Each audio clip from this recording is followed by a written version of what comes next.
The last thing is belief. And this is going to replace your ideal in this game. It's going to have the same kind of function. It's going to be something that your character... Oh, I've got a good one. Okay. I just saw one that's kind of similar to this in the PHB, and I've been searching my whole life for what I'm supposed to be doing.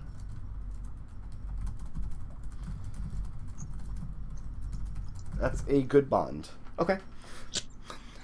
So your belief is essentially going to be what your ideal would be in a normal campaign. The difference is that belief in Planescape wields power. This would be something different from a faction belief or a religious belief.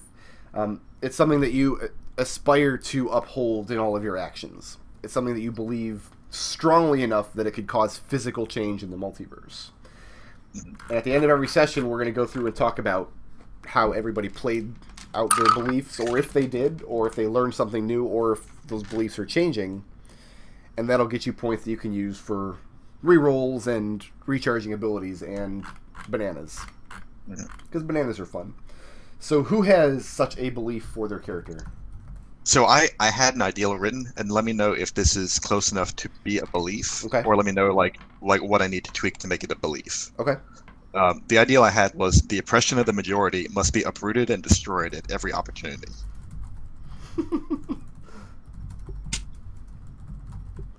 At every opportunity? Is that a very strong part of it? Yeah, that's what I wrote.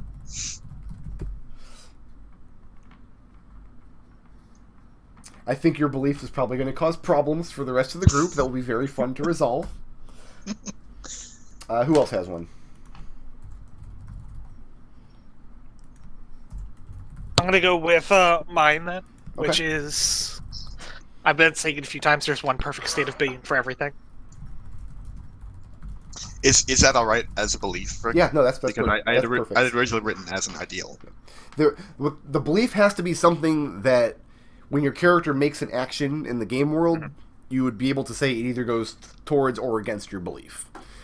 It's something that can inspire your character to act or inspire your character not to act. Okay, that makes sense. I got one, Brickroad. What is it? It is the luchador's duty to help those less fortunate and to be a hero to others. What about a Rudo? What does Ciclon... Like, what are some examples of Ciclon being a hero to others? How does he define being a hero to others? Like, does it just encompass doing good things, or does it encompass the recognition that comes from being a hero and other people knowing about it? A little of both, but it should be completely through action, not just through words and boasting. It's okay. Yeah. So it is a luchador's duty to be a hero to others through action. Yeah, it sounds good. Okay.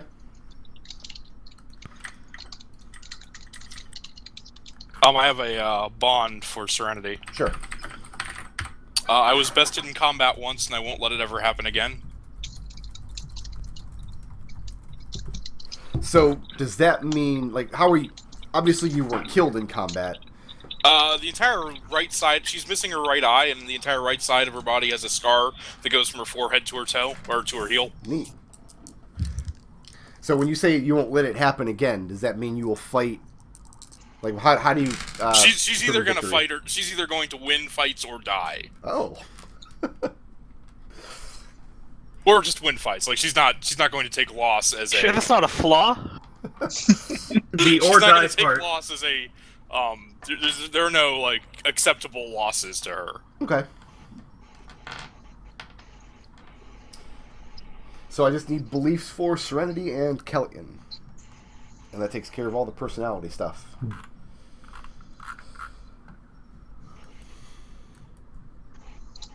And just so we're all on the same page, everybody would obviously refuse and engage the knight. Because if a hungry knight came up, she's like, hey, give me your sandwich. You're not going to be like, no, I'm not going to give you my sandwich. Like, come on. I always pick Eat the refuse knight. and engage. Eat the knight. There you go.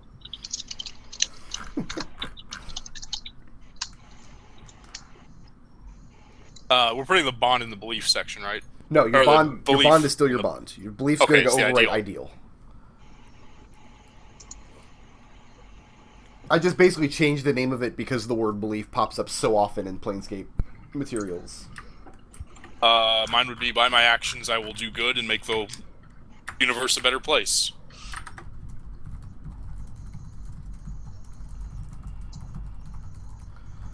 What is Serenity's definition of a better place?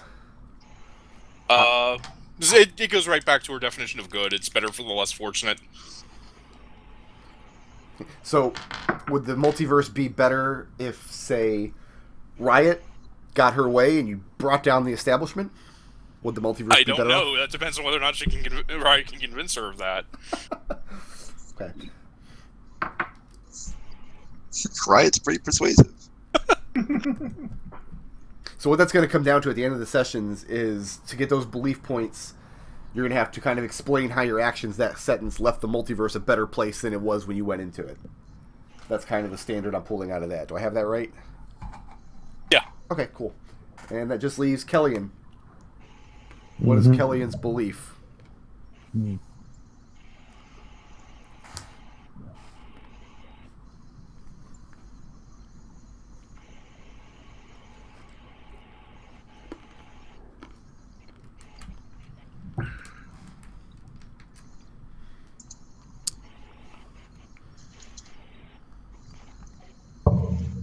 Does Kelian measure like his worth in life in terms of his material gains?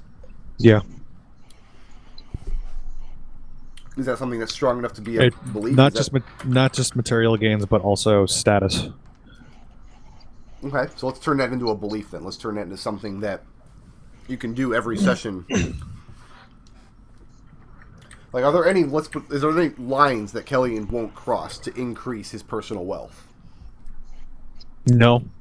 So he'll do anything. Okay, to become. And is he willing to? He will do anything, but will never break his loyalty to his contract or his bond. Okay. That's very similar to that. In terms of bond and ideal, that's very similar to the warlock I played in the Tiamat campaign. She was willing to do anything to get rich, but she would never break her word. Now, because both wealth and status are important to Kelian, is he willing to sacrifice one to get the other? Which one does he hold in higher regard? No, he's not willing to sacrifice at all. But well put. Yeah. So okay, let's spin that into a one-sentence belief then that we can apply every session of the game. Something that would inform your actions in the game. Like, let's say that the party just routed a whole group of rogue Modrons, and the question is now to sell their parts for scrap. How does your belief inform what action you take in that situation?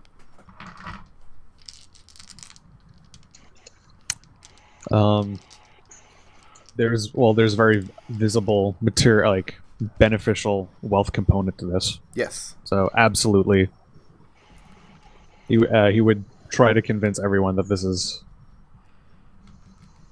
in the best interest, unless he has no bond with these people, in which then he would just confiscate as many of the rogue Modron parts as he could and sell them himself. So the belief would be something like, the best outcome is that which gives me the greatest material profit. Does that sound close? It sounds. Okay. I like that.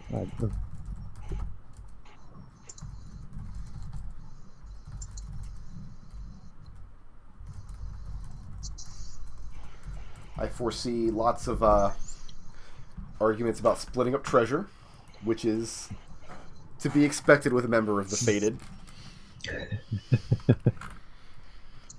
I also think Kelly What treasure? There was no treasure here. I also think Kelly would be a good choice for the party bookkeeper. Put him in charge of the new loot sheet.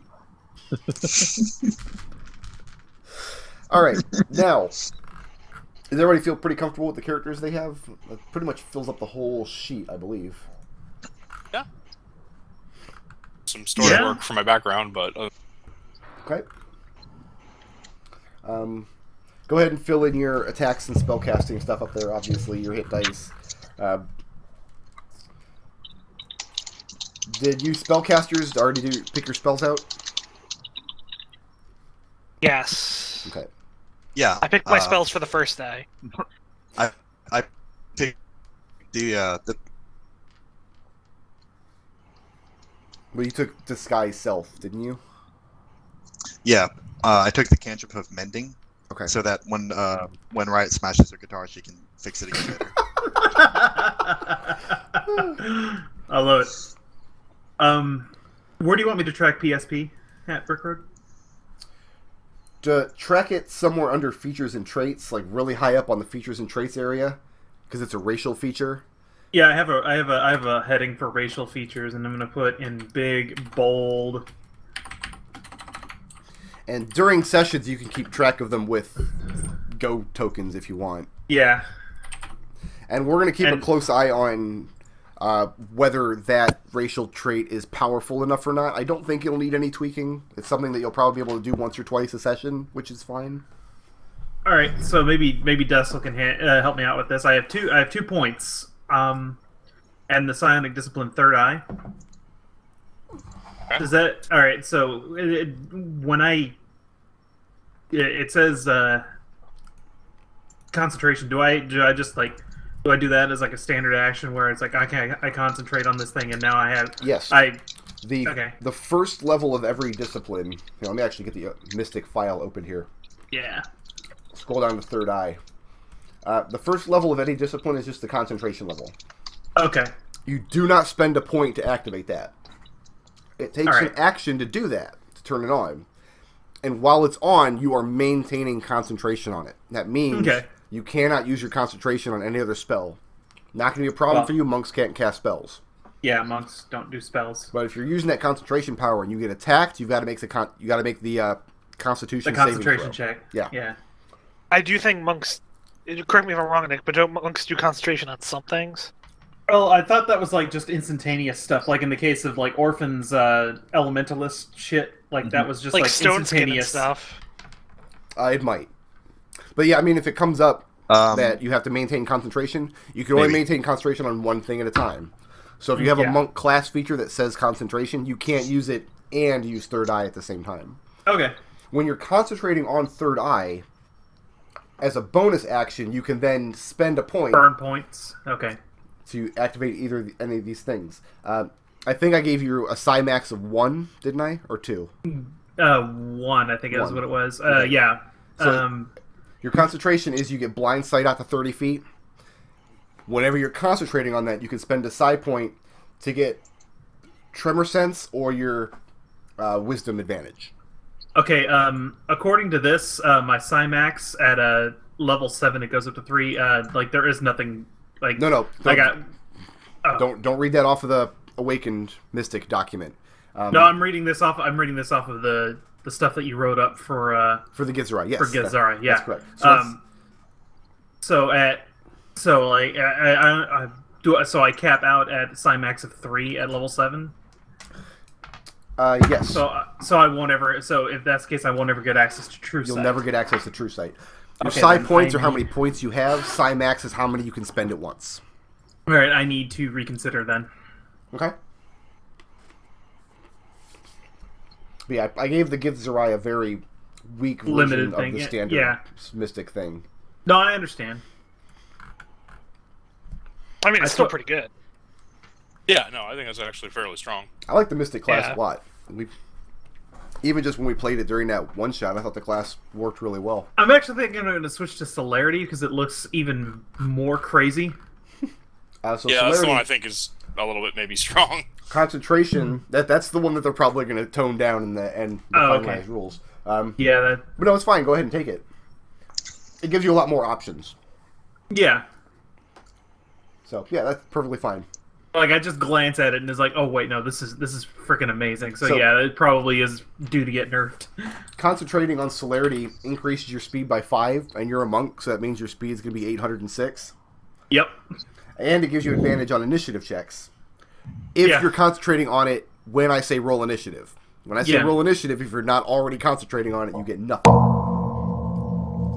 That's the nothing gong. That's the nothing. That's the nothing gone. Gong of the void. gong of the. Now, one of these powers says seize the initiative. If you're concentrating on it, you can spend up to 5 psi points and get a +2 bonus for each psi point you spend. Well, I can only do up to 3. Right, but that's going to be really... If you spend 3 points on that, that moves you 6 spots up the initiative order. Yeah. So... Can I make that decision before or after the order is determined? It says when you roll initiative, you can spend up to 5 points. So you have to already be concentrating on celerity. It's already got to be up. Yeah. And then whenever I say roll initiative, you say, okay, I'm going to use seize initiative. Okay. So before the order is determined. Then Surge, oh my god, Surge of Speed, look at that one. 1 point as a bonus action. Spend 1 point to increase your speed by 30 feet until the end of the turn, and you don't provoke attacks of opportunity. So if you, when he ends up using Surge of Speed, he's going to be like even more ridiculous than Orphan was at her most ridiculous. Yeah. Not really. She at least had to bonus land action. There's kind of a limitation on it. She had to at least land a hit before she didn't provoke opportunity. Yeah, no, She was faster than that, though. Yeah. That's the thing. Okay. So if that turns out to be too powerful or not powerful enough, we'll tweak it. Originally, the Githzerai just basically had some psionic cantrips and things. But I wrote those rules before this Mystic came out. Mm-hmm. So I am looking forward to the actual finished version of the Mystic, or at least the next version of it. Well, like, I don't know, it's like, you have, like, I had, like, right out of the box, I have, like, 3 different options I can do things with. Yeah, I don't know about this 2-week thing. I'm just saying.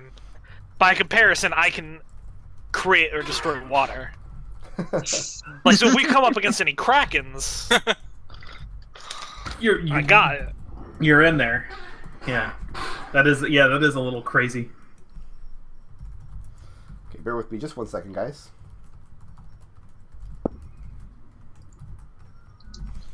McDohl.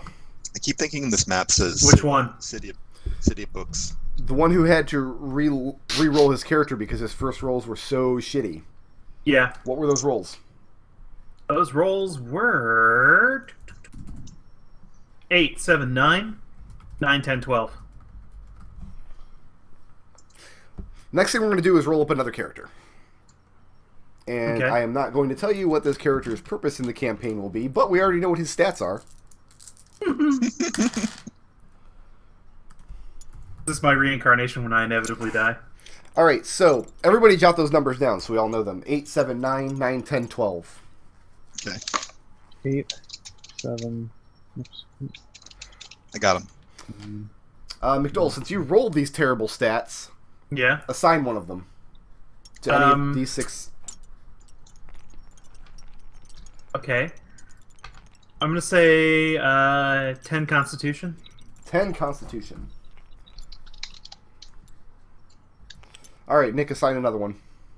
I was just about to put the 7 in Constitution. Oh. I'll put the 12 in Intelligence.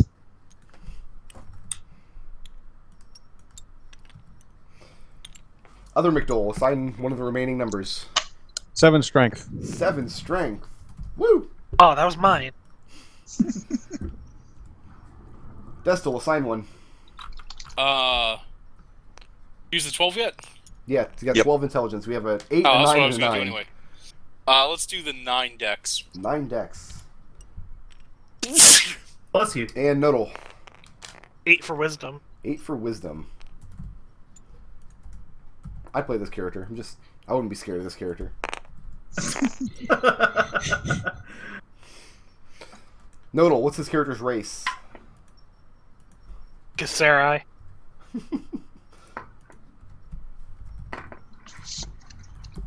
And that's what, a +1 Intelligence, +2 Dex? Yeah, I want to say yes. Yes. Destil, what's the class? Wizard.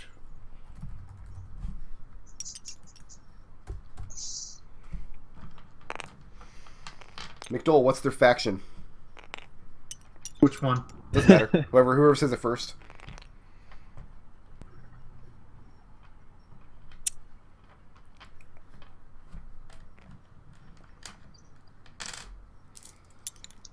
Mercy Killer. Mercy Killer.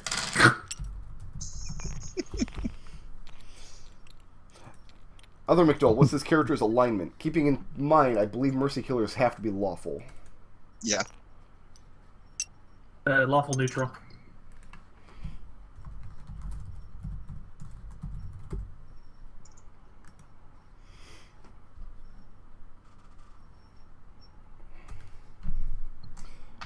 And Destil, what is this character's background?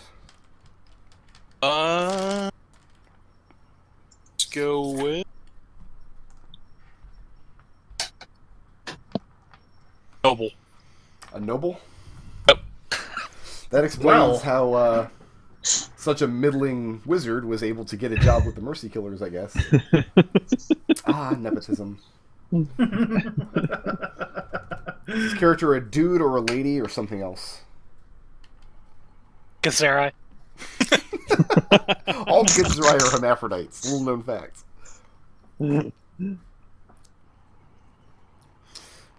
Nick, roll a die, and we'll say even is male and odd is female.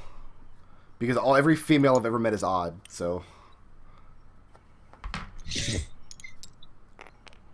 Okay. Tick. Odd. Okay. Who wants to name this character? Fantasy Doffender. name generator does. Fancy name? No, I already named McDohl. it. I already named it Doffender. How spell that? How is Doffender? Doffinder. Okay. Okay.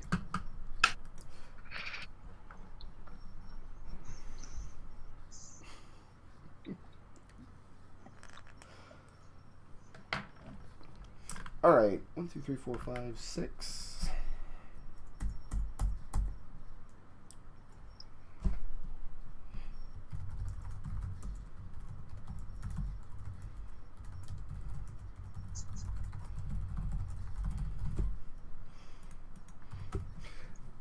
And we've got to do that one more time, but we don't have stats for this one. So I'll roll them. okay, go ahead. 18, 18, 18, 18, 18. What now? Let's all roll one. Everybody roll No, one. coward. Okay, everybody roll I have the one. best luck here. Okay. 7. Alright. 7. Yes, Nodal, you have the best luck. We're gonna find out that we're rolling for our enemies. Yep. Jeez. Are you sure you don't want me to roll all of them? Because I just got a 6. 6. Well, Now they're our allies. Don't 12. worry. 11. 11. 13. 13. I'll roll the last one. And 14. pretty average. Yeah. more viable probably than poor Doffender. All right. Nodal, assign one of these. He has a 6 intelligence. Oh wait, did I roll a 5? 5 to intelligence. 5 to I have it marked down. You rolled a 6, but we'll see. It's a 5. I don't care. Destil, assign one. I missed the scores this time. We've got 7, 12, 11, 13, and 14. Put 14 in charisma.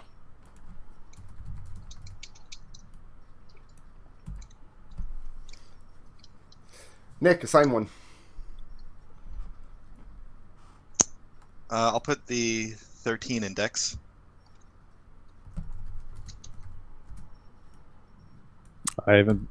What's left? Yeah, what do you have left? 7, 11, and 12 is left. So And what are the stats remaining? Strength. we need strength, constitution, and wisdom. Wisdom. Okay. And I'll let you McDohl fight over it. 12 strength. 12 strength. Other McDohl? I'm sorry, what do you have left? Constitution or wisdom? Constitution. Constitution gets the higher number. Con 11. Or con 11. And wisdom 7. Wow, both of these characters have terrible stats.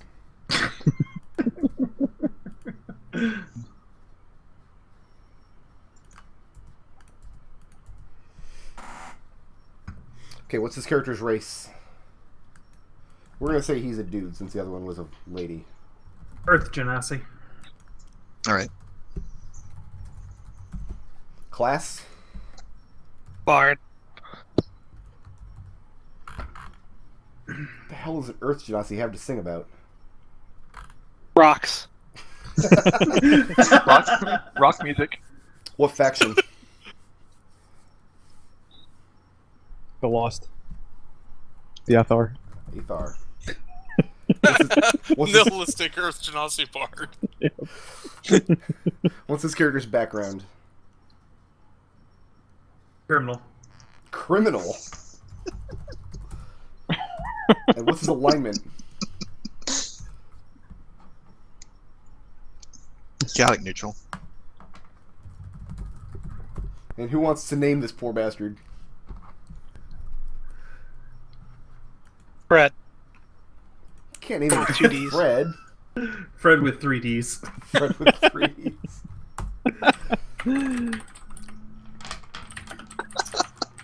Which fantasy name generator should I use to pick a name for our Earth Genasi Bard? Sea creature names. Sea creature names. No, wait, oh. No. Go with the Harpy names. That gave me Godrak. And also Godrak? the Painted Serpent Fiend. Which one, Nick? Which one did you want, Nick? Go with Fursona names. Fursona names. Oh my god. Weird, I also got Godrak, the Painted Serpent Fiend. You know what I got? Squidaconda. Where do you see Fursona names? It's in fantasy. It's in fantasy names, and then in the Fs. Oh, there's okay. Oh, yeah, I Fursona see you right names. there. I have Bobrek. Bobrick is a really good name. Double bunny quick tongue. I also have Dawnmane Boldbone. Rage Kitty. His name is Rage Oh, Kitty. wait. No, we need to go with Dawnmane Boldbone. But I already typed Bobrek, so we'll go with Bobrek Boldbone. Can his nickname Okay. be Rage But, Kitty? that's good. Rage Kitty. What is this ridiculousness? It's pretty ridiculous, yeah. Rage Kitty. What's going to be great is one of us is going to die and then we have to play that character. Yep, you're This is dead. the penalty box. Pick up Bobrek Boldbone.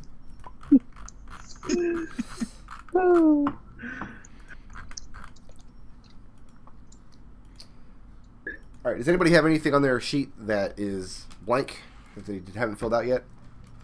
Is this the character that our assassin killed? No. Do you murder Bobrick Boldbone, No, you he asshole? murdered one of the Harmonium. One of the non-corrupt members of the Harmonium. Looks like my character sheet's basically done. Cool. Oh, good.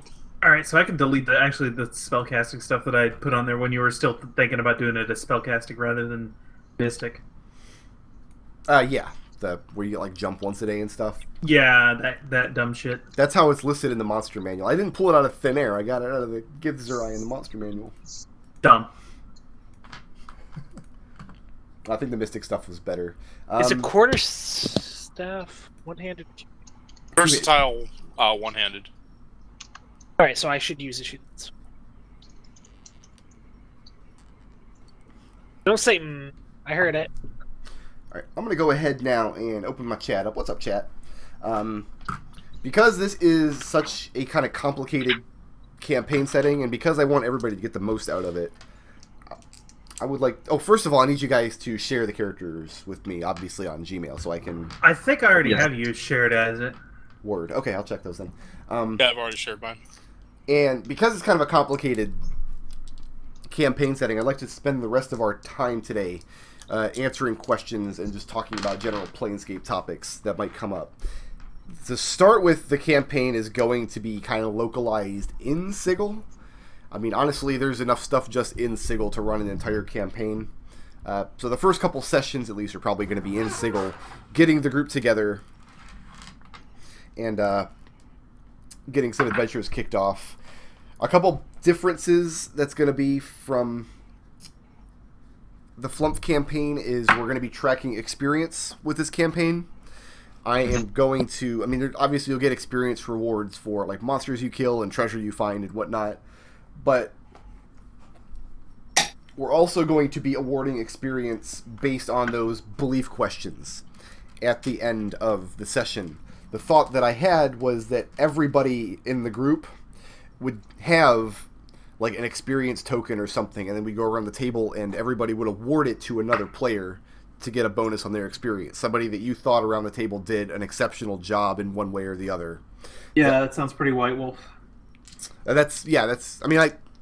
We used to do that in White Wolf all the time, but it's also, playing that Apocalypse World game where players really had to pay attention to the other characters and what was going on in your relationships with them and how that would translate into mechanical benefits. I think that's a really cool idea. So is that something everybody's comfortable with, going around at the end of the session and awarding a bonus? Okay. Totally. I like that. So you're going to get like the flat experience for killing monsters and get stockpiling treasure and that kind of stuff. And then at the end of the session, I will give percentage bonuses based on those awards.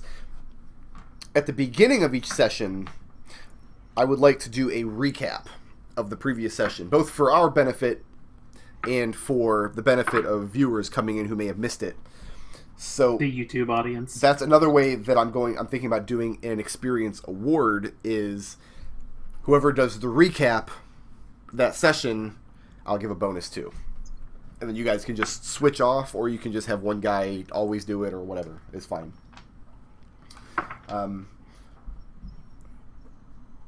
And there's a flip side to this coin. There's a dark side to this. Because I'm tracking experience, it also means that I can apply experience penalties to players who are extremely disruptive. McDohl. God. I'm sorry. Why are you yelling at me? Hopefully we won't have to do that. I don't know if I know I told you guys this, but I don't remember if the stream was running or not. But I had a GM. We used to run White Wolf games, and in White Wolf, you only get 2 or 3 experience points at the end of the session. It's that thin, and he would actually keep a whiteboard, and if he thought you were being disruptive or interrupting, he would he'd write your name on the board and put a check mark next to it. And then at the end of your session, he would take away 1 experience point for every check mark you had. So I'm not a 4th grade teacher, so I don't think I gotta go that bad with it, but I don't foresee that being a major problem, honestly. But I am going to mark off experience for people if I don't like you. And I already don't like half of you. I really only like Nick, so. That's not okay. what you said I last only like night. Nick as well. We all agree that Nick is the best. I mean, obviously. Yes. That does mean your advancement's going to be a little slower in this game, which means the campaign's probably going to be a lot more sessions than Flumph was. So the other major change is instead of playing this campaign every single week after week after week until it's done, whatever, 2 years from now, we're going to play a storyline like a logical conclusion, maybe 5 or 10 sessions, then take a week or 2 break to do one-shots and things. Hey, I have a question about how experience is going to work with this. Okay. So in Flumph, we would just gain levels after the end of either a session or an adventure, if an adventure lasted an unusual number of sessions.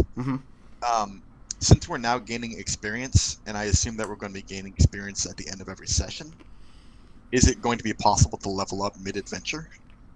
Maybe. It depends. Okay. It really depends on what makes sense. Okay. If we end a session right after the Dao that are hunting down Ciclon grab you all and throw you in their oubliette, and that's the end of the session, you're not leveling up in that oubliette. Okay. But as a general rule, we'll say leveling up is a downtime activity. If you have enough experience to level up during it as a downtime activity, you can say, I'm leveling up. That makes sense. I don't know. What if he evolves in that oubliette?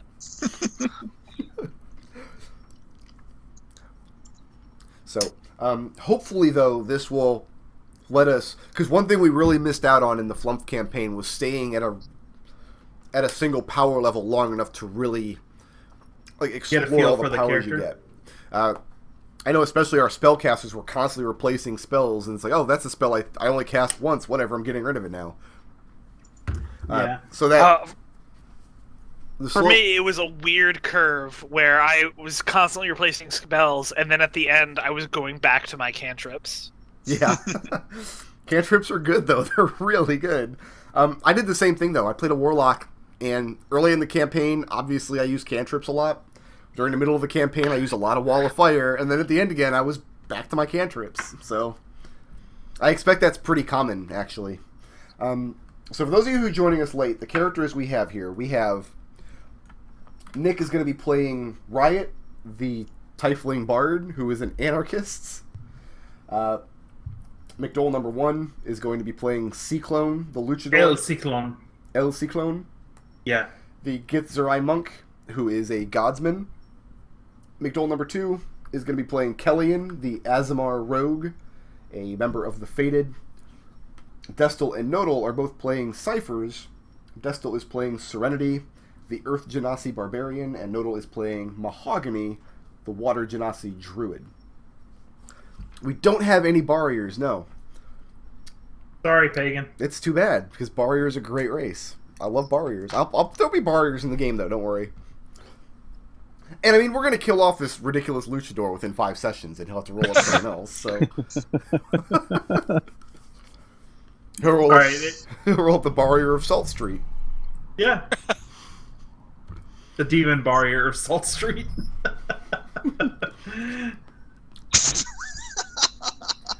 So what other Planescape topics? Wow, that took a minute. I am impressed with myself. No, he got there. I got it. What other Planescape topics should we touch on tonight that you guys are unclear about? How much of the cant are we expected to use? How much of the camp are you? What? The cant. Can't. The cant. I have a hard time keeping on the cant a lot of times. You're not expected to use any of it. Use as much or as little of it as you feel comfortable with. As much or as little. Not every character in Planescape obviously speaks with the sigil cant constantly. But if it's part of your character, like if it's part, especially for Riot, who has spent so much time in sigil her whole life, I mean, if it turns into a role-playing thing where you use it constantly, and I feel like you're role-playing really well, that might be worth an experience bonus. Alright. If I forget the sigil can't and instead I use Shadowrun can't. Probably only Destil or I will notice, and I probably won't say anything, because I think the Shadowrun can't still sounds cool. I'm pretty sure Mr. Johnson wants this scroll back. Good to know, Chummer. Like Chummer is a great example. I usually don't do stream highlights on Twitch, but I do have a YouTube channel where I archive all of the D&D games we played here. In fact, I'm still in the process of archiving that last Apocalypse World that we ran. If someone can... I see McDohl's typing a lot about the channel, but didn't actually post the link. Good job. Yeah, no, I don't have the link up right in front of me. That's okay. I got it. But typically, at the end of a session, I will process the video and get it uploaded the following week. I know I'm like a week behind right now. I'm just really busy, but I'm going to get back on schedule this week. I'm going to get all caught up. It's going to be wonderful. The previous campaign we ran, Salute the Flumph, that was 36 sessions, and all 36 are up. They're all amazing. What races make up Sigil? Sigil has a different racial makeup than most D&D settings. There are very few, I'm not going to say none, but very few elves, dwarves, gnomes, and whatever. So the races in Sigil, humans are a major part of the population. There are a lot more half-elves in Sigil than there are half-elves in like a general D&D setting. Half-elves naturally feel like outsiders, so they tend to gravitate towards the planes in larger numbers than on the Prime Material. You have Tieflings, which are half mortal, half fiend, either devils or demons. The Planescape Tiefling is a little different from the standard like 4th and 5th edition D&D Tiefling, in that every Tiefling is different. Every Tiefling has a different physical trait. Some have horns, some have fangs, some have goat hooves, etc. Some have fur all over their legs. Some have red fur all over their legs. You have the Aasimar are the half mortal, half celestial. So our assassin in the party here is an angelic figure who's very tall and has these like cut rock hard abs and these silvery hair and these gold eyes. So the Aasimar are there. The Barrier are goat people. Picture a centaur, but instead of a horse, it's a goat. So like male Barrier actually have ram's horns. They can headbutt people. You have the Genasi, which are half mortal, half elemental. We have an earth Genasi and a water Genasi in this group. The Githzerai are these tall, lanky, green-skinned, alien-looking guys with kind of psychic powers. And am I missing any? The Rogue Modrons. Although I wouldn't really say that they make up a big part of Sigel's population. Rogue Modrons are very rare. But Modrons Did you say the Genasi? Yeah, you said Genasi. Rogue Modrons are pretty rare. They don't make up really an appreciable part of anybody's population. But apart from that, basically anyone anywhere from the multiverse can gravitate towards Sigil. You see devils and angels walking the streets, monsters of all kinds. Basically, any intelligent creature that can do business or benefit from civilization exists in Sigil in some number. But the races that I just talked about are the ones that are playable in Planescape.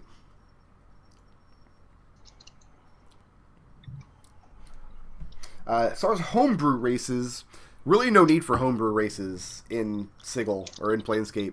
The campaign we just ran, we didn't use any homebrew races.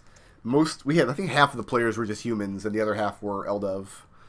I don't think there's really a lot of necessity for homebrew races in 5e right now, because you've got there's a lot of variety. You got Goliath, you got Genasi, you got Dragonborn, you got a bunch of different kinds of gnomes and dwarves and things. You got half orcs with brick But what if you had bird people who can get together in groups of 5 and perform a dance to summon an air elemental? Bless you. I know in the one shot we played a couple of weeks ago, Nich had the Aarakocra. He played the Birdman, which was kind of fun. It was adorable. So I haven't done it on stream, but I used to do homebrew races way back in the day, like in high school when I ran. My favorite race to use as a homebrew race was the GIF. Does anybody know the GIF from Spelljammer? No. Yeah. Okay, it's a humanoid, like not a human size. They're like 9 feet tall, but they're hippo men. And they're mercenaries. They live themselves out as mercenaries and leg breakers in Spelljammer, and they're notable for using an arquebus in battle. They use a gun. So that's silly. It's really silly, but Spelljammer was pretty intentionally silly, I feel. Yes, very much so. I used to not like Spelljammer back in the day, mostly because I preferred Planescape so much. But like recently, I've kind of come around a little more on Spelljammer. Like now that I see, intentionally silly, I get it now, and I didn't. I seem to remember you hating on Spelljammer when we were digging through Baba Yaga's hut. I do hate on Spelljammer. But then he played enough with Eldev, and he was like, "Oh wait."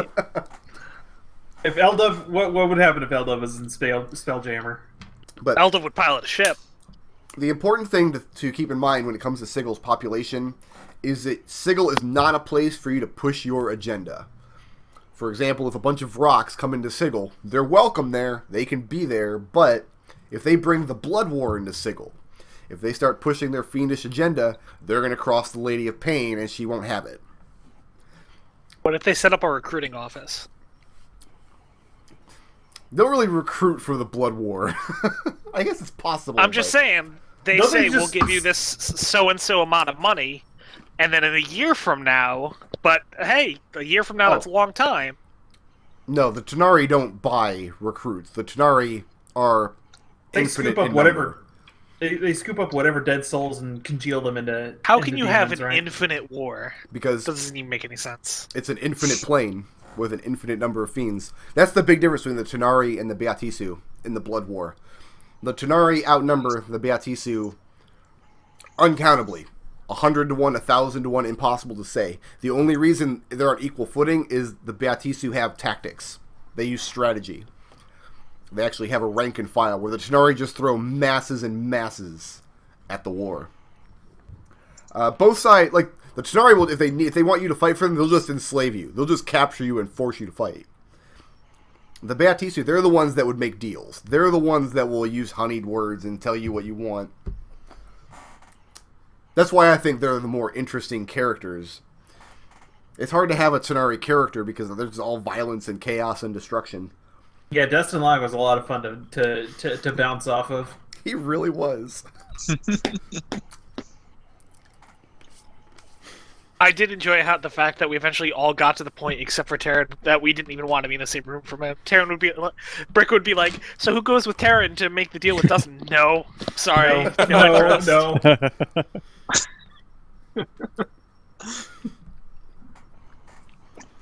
So the goal of the campaign then is going to be very. I'm eating almonds. That's why I'm munching right now. Sorry. Rude. Killing California. It's going to be a series of adventure kind of campaign. We're going to go all over the plains, kind of whatever strikes my fancy. California was already dead inside. So we're going to start in Sigil for a couple of sessions. I'll put together a couple of short Sigil stories to get all the characters on the same page. And then maybe like an actual adventure somewhere in Sigil. We will try to veer away from the hardcore politics of it all. Although looking at the faction makeup, I don't think this group is going to have a lot of clashing as far as factions are concerned. Yeah, it'll just be, methods and methodology. Time to talk about it. We have to do something. Yep. Which is fine.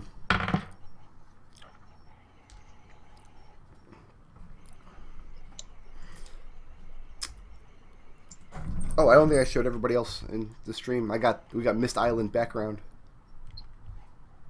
Yeah. I love it. Do I have everybody next Sunday at 2:00?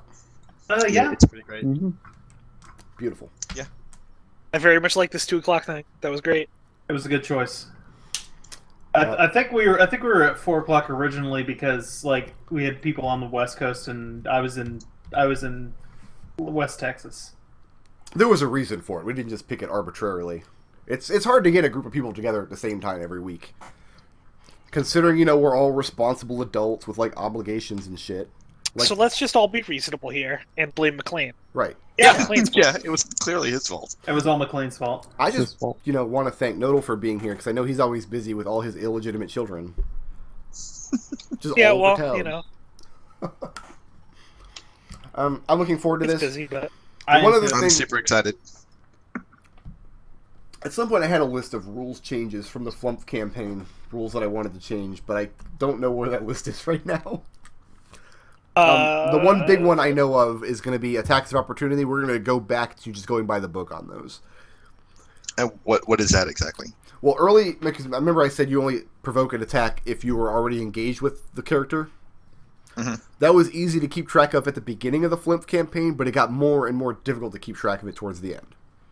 So, if you exit a monster's threat range, it can use its reaction to take an attack of opportunity against you, regardless of whether or not you were engaged in it. That's the book rule. That's what we're going to go to. Okay. Most monsters will have either a 5 or 10 foot threat range. And the other one that's...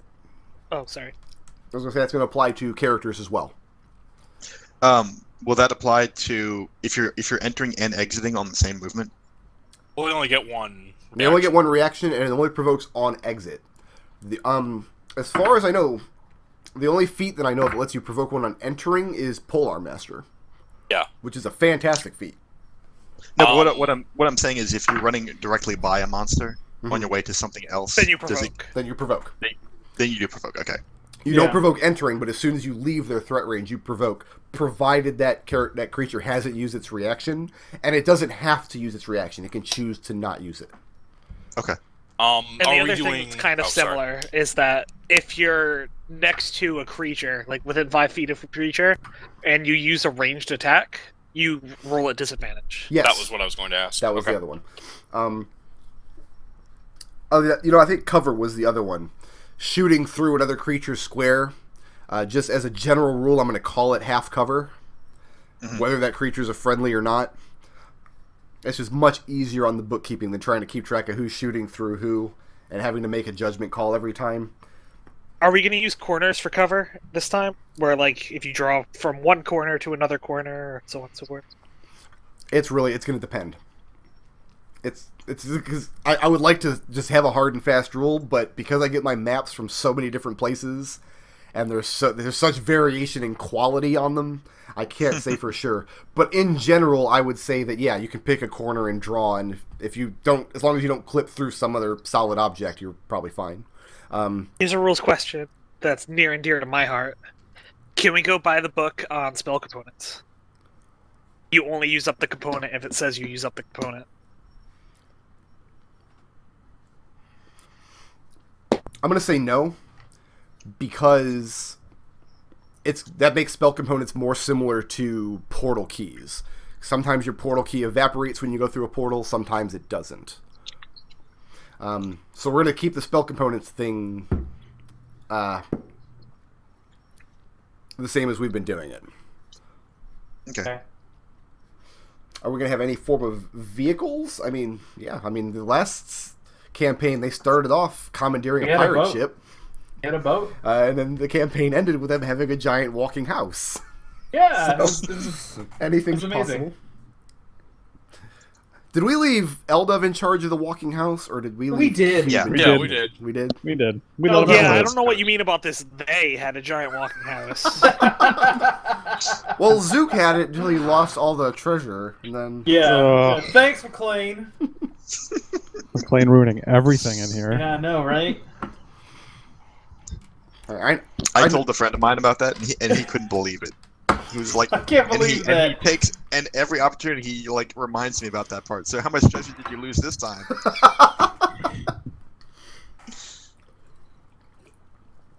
That's pretty good. I'm going to tell the not story lie. real quick, because we have some new people in chat. The campaign we ran a few months ago at the end of From it... January up until like 2 months ago. Yeah, it was up till a couple months ago, but they came into possession of this giant magic walking house, and one of the rooms in this house was a treasury with 4 million gold pieces in it. And so McLean, who was playing our rogue, he attuned to the house so he could control it, but he wasn't a wizard. He didn't have any formal magical training, so I ruled that he was losing parts of it. So I gave him 60 seconds to list off as many rooms as he could remember in the house, to kind of signify which rooms his character was maintaining. And he mentioned like all the trap rooms and all the ambush rooms and the pool and the library. Didn't mention the treasury. And then I rolled randomly to see which rooms evaporated, and the treasury was one of them. Yeah. And So, like, Full if you set. need gold, we're fucked. But if you want fucking skeletons to punch you in the face, Yep, he we had, are good. He had the skeleton closets. They kept the skeleton closets. It's not that you guys were hurting for treasure, though. I mean, you had that dragon's hoard, and yeah, the No, rogue we forgot got the treasure. treasure sword because we lost the treasure. Yeah, we had to. We were like, might as well go kill some No, dragons. we specifically needed silver from a dragon's hoard for the vampire dude. Baba Yaga's kind of like a dragon. A little bit. That's another thing about Planescape is there's not a lot of dragons in Planescape. Dragons are they're very much a prime material thing. This is actually covered in some of the Planescape material and how it's kind of weird that you don't encounter dragons out and about in the outer planes. It's just dungeons. Yeah, it's just dungeons, that's it. Just dungeons, huh? No dragons. That was actually a feature of 2nd edition D&D towards the end of the run, though, dragons started out as the biggest and baddest monsters available, but as more and more campaign settings got printed and more monsters got added, it got a lot more creative with the kinds of monsters, to the point where the 2nd edition monster manual, like the last major monster manual, dragons weren't the most powerful things in the book by a long shot. I think we could kill a Turesk.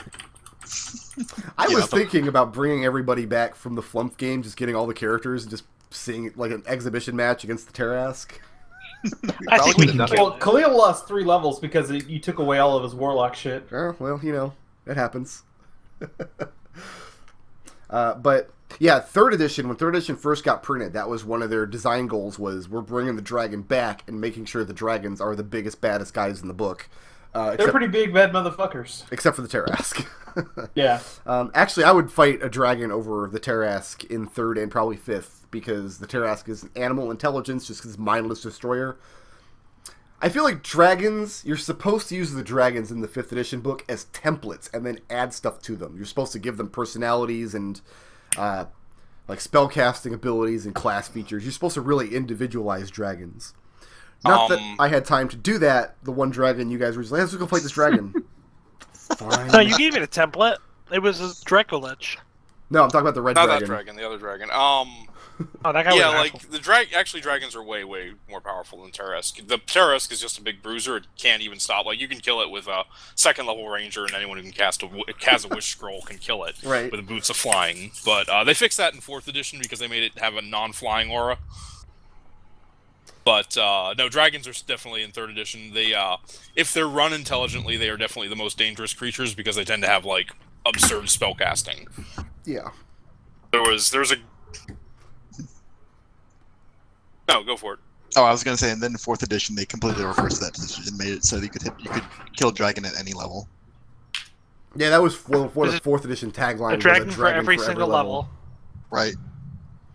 I don't know. We kind of did that in the Flumph game because you guys Yeah, we fought did that have the baby baby blue dragon. dragon really early on. I remember that. A chicken for every pot and a dragon for every level. Are there any other Planescape topics you guys wanted to ask questions about, either players or chat? Because I know we covered a lot of material in this game, and I don't expect everybody to memorize any of it. But No, I'm starting to get a feel for like the vibe of the city, and I'm really excited for this. one of my favorite Planescape books is called Inside the Cage. It's just an entire book dedicated to the workings of Sigil. And like one of the things it talks about is how, like, talking about the tone of the city, and like one of the things Sigil isn't is cute. It's like you're not supposed to put anything like cute in Sigil. And I think the actual example they use in the book is there's no fluffy pink barrier boutique. Like you definitely want it to be like feel mysterious and kind of whimsical, but you want to stay away I don't from know. What cute. about that gothic Lolita barrier factal? Wait, who? Gothic Lolita Barrier Factal. Is Who that are you what you talking said? about? Just as an example. The Cypher one? She's a Tiefling, not a barrier. Eh, You're looks talking like a about barrier. Factal Reese. No, she's a Tiefling. She has goat hooves. No, a barrier is literally the bottom. They have the entire bottom half of a goat. From torso down, it's a goat. How could you tell in that dress? Because she's not walking on 4 cloven hooves. Only 2. Is Sigil Industrial London? Not quite as technologically advanced as Industrial London, but yeah, that's definitely what they were aiming for. They talk about Sigil being constantly smoggy and unpleasant to be in, and it's constantly drizzling. So, parts of Sigil are definitely a hellhole. Other parts are more pleasant. They actually came out with a game, Planescape Torment, a computer game from, 1998 or so? I think it was Yeah, Interplay, that's right? Right. That's Interplay? my primary experience with Planescape is from that. That sounds too modern. And most of Torment takes place in Sigil. Like, it's the setting for almost the entire game. Which at first, remember when that game first came out, I was really bummed because I'm like, you have this giant infinite setting and you're limiting me to just Sigil.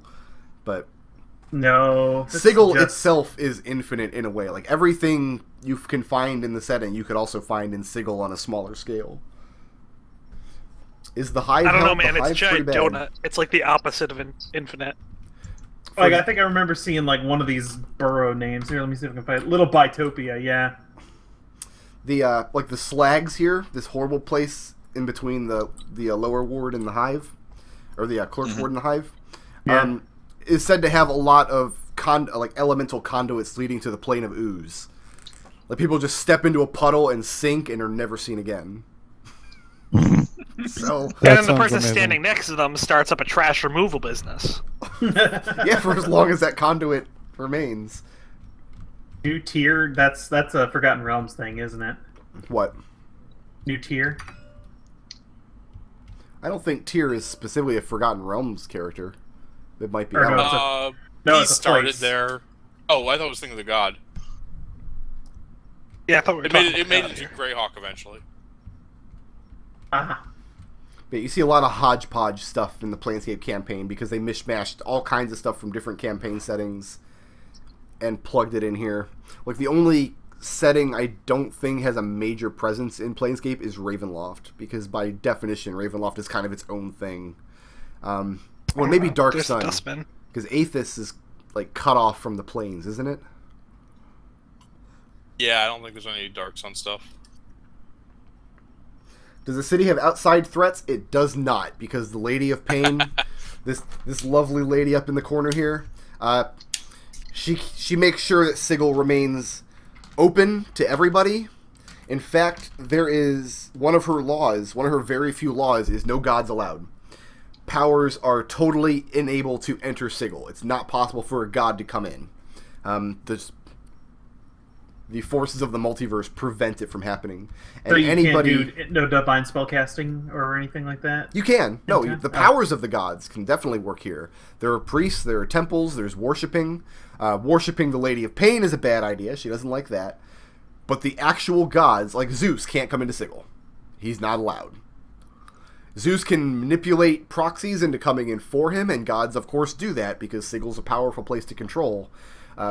But any overt threat to Sigil is dealt with by the Lady of Pain.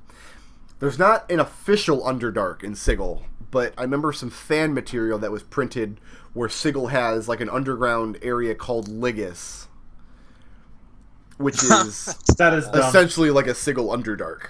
That is But dumb. I don't know how extensively that was ever developed. No, but follow me here. Like, what if there was like a low rule? Yeah, like, how thick is the Taurus? I don't think anybody actually knows. There you I mean, go. we have measurements up here in the top. It's like 6.4 miles across and 20 miles around, and Anytime you don't know, just say infinite. that's just one of those things nobody's ever known. Demons walk the street of Sigil as long as they're not bringing harm to the city.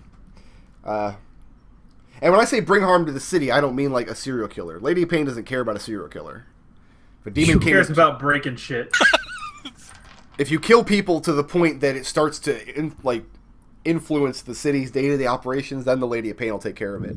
And the Lady of Pain is absolute. She in the original second edition stuff, she didn't have stats. She's not a character you're supposed to fight. She's just like, you get fucked, go away. If you get on the Lady of Pain's bad side and you're in Sigil, that's the end of you. There are a lot of characters, a lot of people, therefore, who are on the Lady of Pain's bad side, but who managed to get out of town and are now exiled from Sigil. That's the thing that happens quite a bit. But now, since it's 5th edition, what are those stats like?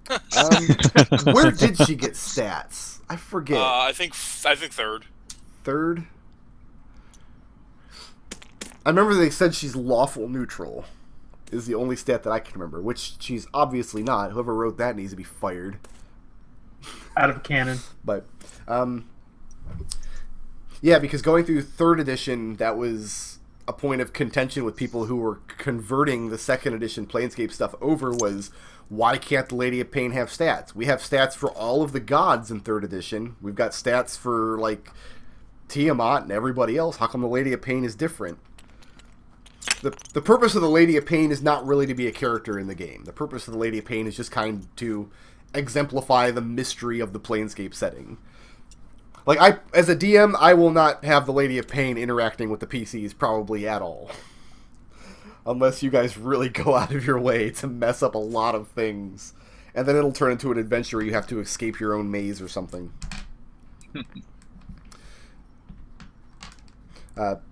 I know in Torment, you can, if you worship the Lady of Pain, she does send you into a maze. But I forget how that ends up happening. It's like There's a a really doll. easy maze to escape. There's a doll.